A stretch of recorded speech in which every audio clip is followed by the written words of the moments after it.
ನಮಸ್ಕಾರ. ನಾನಿಮ್ಮ ಅರುಣ ರಾಜ್ಪೂತ್. ನೆನ್ನೆ ಪಾಟ್ಲ ಬೆಟ್ಟದು ಸುದ್ದಿ ಕೂಡ ಮಾಡಿದ್ವಿ.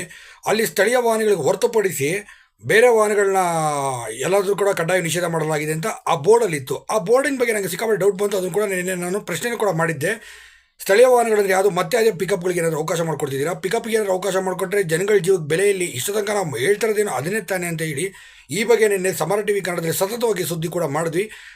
ಅದರ ಪ್ರಯುಕ್ತವಾಗಿ ಸದ್ಯ ಆ ಬೋರ್ಡನ್ನು ಹಾಕಿರೋದು ಐಗೂರು PDO ಅವರು ಇದರ ಬಗ್ಗೆ ಸ್ಪಷ್ಟನೆ ಕೂಡ ಕೊಟ್ಟಿದ್ದಾರೆ. ಅದು ಬೋರ್ಡ್ ಹಳೆ ಬೋರ್ಡ್ ಇದ್ದಿತ್ತು, ಅದನ್ನು ಬೈ ಮಿಸ್ಸಾಗಿ ಹಾಕಿದ್ದೀವಿ. ಅದನ್ನು ಈಗಾಗಲೇ ನಾವು ನಮ್ಮ ಕೆಲಸದವ್ರಿಗೆಲ್ಲ ಕಳಿಸಿ ಅದನ್ನೆಲ್ಲ ತೆಗೆಸಿ ನಾವು ಈಗಾಗಲೇ ಇಡಲಾಗಿದೆ. ಅದಕ್ಕೂ ನಮ್ಗೆ ಯಾವುದು ಇದು ಸಂಬಂಧ ಇಲ್ಲ. ಆ ಬೋರ್ಡನ್ನು ಇದು ಮಾಡಿರೋಂಥದ್ದನ್ನ ಹಾಗೆ ತೆಗೆಸಿಟ್ಟಿರೋಂಥ ಬೋರ್ಡ್ಗಳನ್ನ ನಾನು ನಿಮಗೆ ಇಲ್ಲಿ ತೋರಿಸ್ತಾ ಇದ್ದೀನಿ. ನನಗೆ ನಿಜಕ್ಕೂ ಕೂಡ ಶಾಕ್ ಆಯಿತು. ಈಗ ತಾನೇ ಇದೇ ವಿಷಯಕ್ಕೆ ಆ ಜೀಪ್ನವ್ರಿಗೆಲ್ಲ ಬಿಡಬಾರ್ದು, ಅವ್ರಿಗೆಲ್ಲ ಬಿಟ್ಟೆ ಈಗ ಹೋಗೋರಿಗೆಲ್ಲ ಅಡ್ಡಗಾಲ ಆಯಿತು ಅಂತ ಹೇಳಿ ಅವ್ರಿಗೆಲ್ಲ ಅಲ್ಲೇ ಮಾಡಿದ್ರು ಅಂತ ನಾವು ಸುದ್ದಿ ಮಾಡಿದ್ದೀವಿ. ಮತ್ತು ಪಿಕಪ್ಪಲ್ಲಿ ಹೋದರೆ ಜೀವಕ್ಕೆ ಯಾವುದೇ ಗ್ಯಾರಂಟಿನೂ ಕೂಡ ಇರೋದಿಲ್ಲ, ಇನ್ಸೂರೆನ್ಸ್ ಕೂಡ ಇಲ್ಲಿ ಕ್ಲೇಮಿಂಗ್ ಇರೋದಿಲ್ಲ.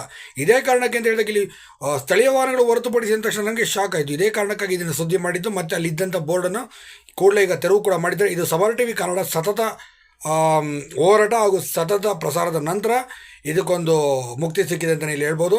ಸದ್ಯಕ್ಕೀಗ ಯಾರೂ ಕೂಡ ಅಲ್ಲಿ ಪ್ರವಾಸಿಗರು ಕೂಡ ಬಿಡ್ತಿಲ್ವಂತೆ. ಅದು ಮುಂದಿನ ದಿನ ಯಾವ ಥರ ಕ್ರಮ ಕೈಗೊಳ್ತಾರೆ ಅಂತ ಅಲ್ಲಿ ಅಧಿಕಾರಿಗಳು ನೋಡಬೇಕು. ಆದರೆ ಯಾವುದೇ ಕಾರಣಕ್ಕೂ ಪಿಕಪ್ಗಳಿಗಂತೂ ಜನಗಳು ತುಂಬಂಥ ಅವಕಾಶ ಮಾಡಿಕೊಡ್ಬಾರ್ದು ಅಂತ ಕೇಳ್ಕೊಳ್ತೀನಿ. ಧನ್ಯವಾದ.